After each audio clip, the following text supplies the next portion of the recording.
Hey, miqtë e mi, uroj që të jeni mirë, shpresoj që të keni kaluar sot një ditë me shumë energji pozitive, të keni marrë më të mirën e kësaj dite dhe të jeni argëtuar me familjet tuaja.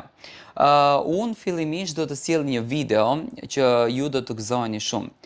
Në intervistën që unë bëra që sinqerisht e falenderoj publikisht Luizelin, në intervistën që më dha, Luizeli më tregoi që ka në planet e tij përpos një filmi të suksesshëm që e solli dhe që mori një sukses të jashtëzakonshëm, ka në planet e tij edhe një emision të bukur. Një emision i cili ishte night show, do me thënë që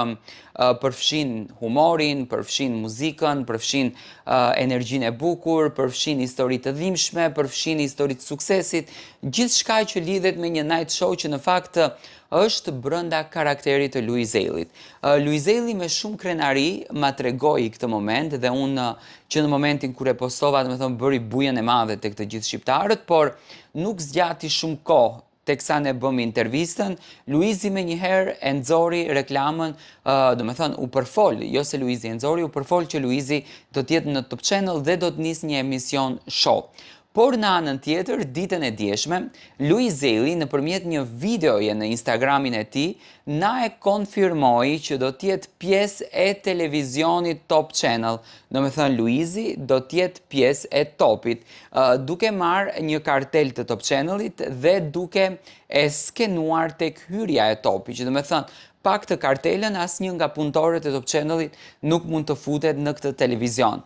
Luizeli ndjeshte shumë i lumtur edhe shumë krenar që në fakt ka bërë kontratat, ka nënshkruar kontratat për të qenë pjesë e këtij televizioni.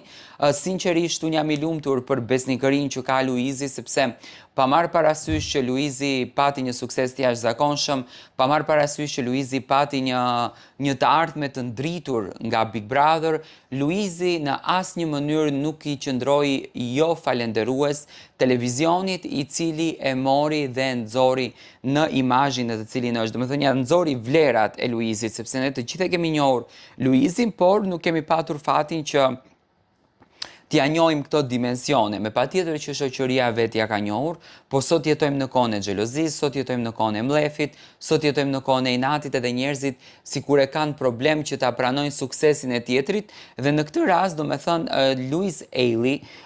diti të bëj për vete publikun me qetësinë shpirtërore të tij. Luizeli veproi shumë bukur, solli njeriun e tij dhe tashmë në Top Channel do të fillon emisionin i cili do të jetë shumë pranë nesh. Do me thënë Luizi ka bërë edhe kontratat e punës, tashmë do të fillon në televizionin Top Channel për të na ardhur me surprizat e bukura që ditë të vi vetëm Luizeli.